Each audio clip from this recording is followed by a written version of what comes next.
Baik, Assalamualaikum warahmatullahi wabarakatuh. Perkenalkan, saya Frida Oktaviana. Di sini saya akan menjelaskan materi tentang kalimat. Bisa di next.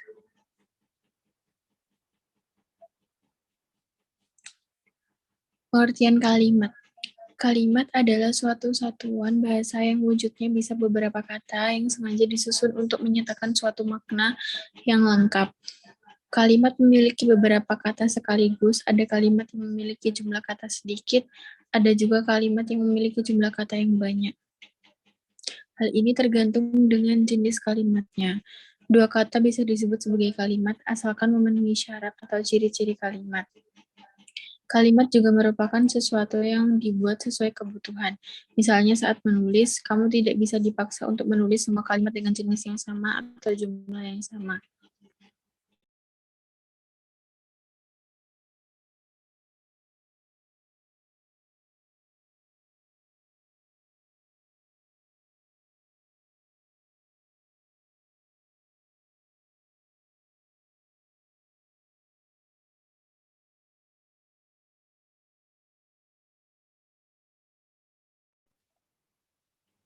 Next.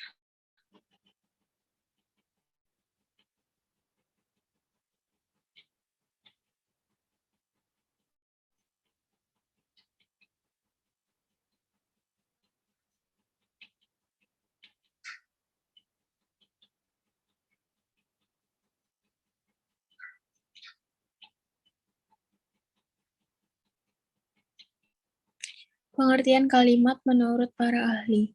Yang pertama, menurut Krida Laksana. Ahli pertama yang akan dibahas adalah dari Krida Laksana. Di tahun 2001, beliau menilai bahwa kalimat adalah satuan bahasa yang bisa berdiri sendiri. Ada pola intonasi yang ada di dalam suatu kalimat, juga berwujud sebagai klausa baik itu secara potensial maupun secara aktual. Inilah mengapa salah satu ciri-ciri kalimat adalah memiliki klausa. Krida Laksana juga menganggap bahwa kalimat juga merupakan satuan proposisi. Klausa-klausa di dalamnya setidaknya membentuk suatu kesatuan bebas. Bisa itu suatu berita, perintah, seruan, dan lain sebagainya. Yang kedua, pengertian kalimat menurut Slamet Muljana. Kalimat adalah sekumpulan kata-kata yang disusun dengan sistem bahasa yang bersangkutan. Keseluruhan kata yang dipakai bersifat melagu, ada beberapa kata yang digunakan untuk menyusun suatu kalimat. Dan yang terakhir ada pengertian kalimat menurut Darjo Widojo. Kalimat adalah bagian terkecil dalam satu kesatuan teks, merupakan sebuah ujaran yang dibuat untuk menyatakan pikiran dengan keterbatasan. Terbatas karena merupakan bagian terkecil saja dalam suatu teks. Bisa di next.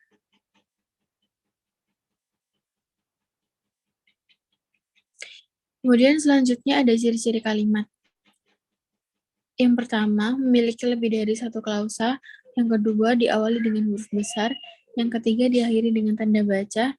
Yang keempat, setidaknya ada subjek dan predikat. Dan yang terakhir, berwujud satu ide dengan makna utuh. Next.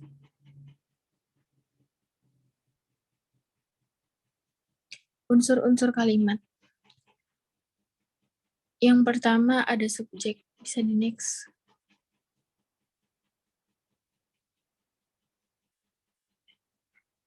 Unsur-unsur kalimat terdiri dari subjek, predikat, objek pelengkap, dan keterangan. Yang pertama, subjek adalah penanda yang digunakan pembicara atau penulis dalam membuat kalimat. Bisa dikatakan subjek adalah pokok kalimat.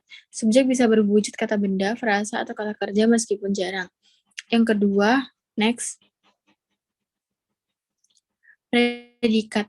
Menurut KBBI, predikat adalah bagian dari kalimat yang digunakan sebagai penanda dari apa yang ada dalam subjek.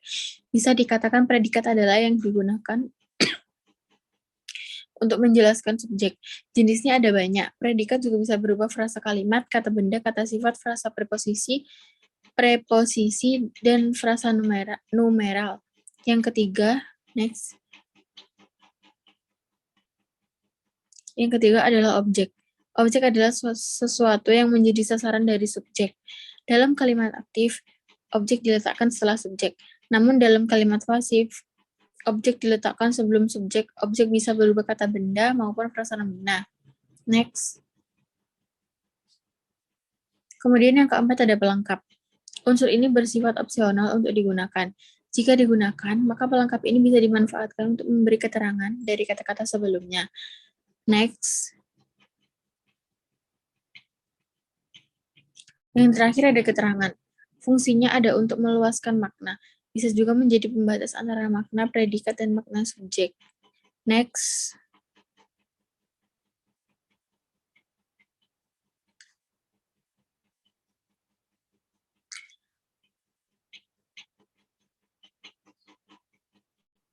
Kemudian yang selanjutnya ada jenis-jenis kalimat. Jenis-jenis kalimat yang pertama adalah kalimat perintah.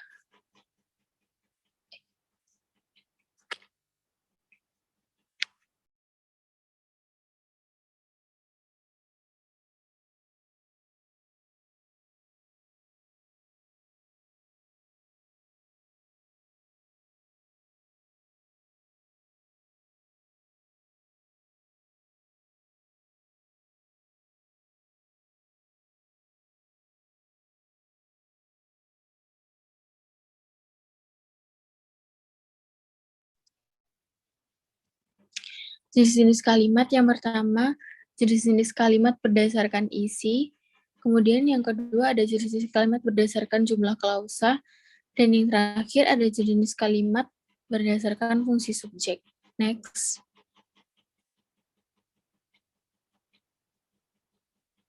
Jenis-jenis kalimat berdasarkan isi yang pertama adalah kalimat perintah. Kalimat perintah adalah kalimat yang digunakan untuk menghimbau, mengajak, atau menyuruh orang melakukan sesuatu. Kalimat perintah bisa dibuat dalam dialog. Selain itu, kalimat perintah juga bisa berarti percakapan dengan intonasi yang tinggi. Ciri-ciri kalimat perintah adalah diakhiri dengan tanda seru. Kemudian, yang kedua ada kalimat tanya. Kalimat tanya sesuai dengan namanya. Kalimat tanya ini diakhiri dengan tanda tanya. Harus diawali dengan salah satu dari 5W 1H, yakni siapa, berapa, kapan, di mana, mengapa, atau apa. Kemudian yang ketiga ada kalimat berita. Selain kalimat perintah dan kalimat tanya, ada juga kalimat berita yang mungkin menjadi jenis yang paling banyak dijumpai.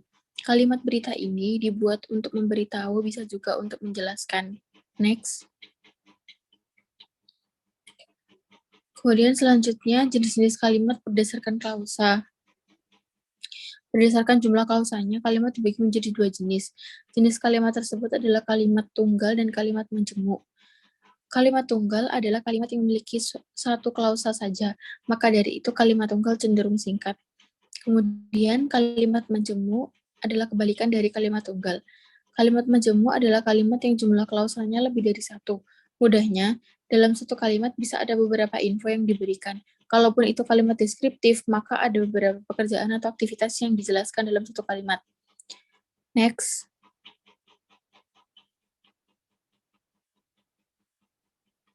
Jenis-jenis kalimat berdasarkan fungsi subjek.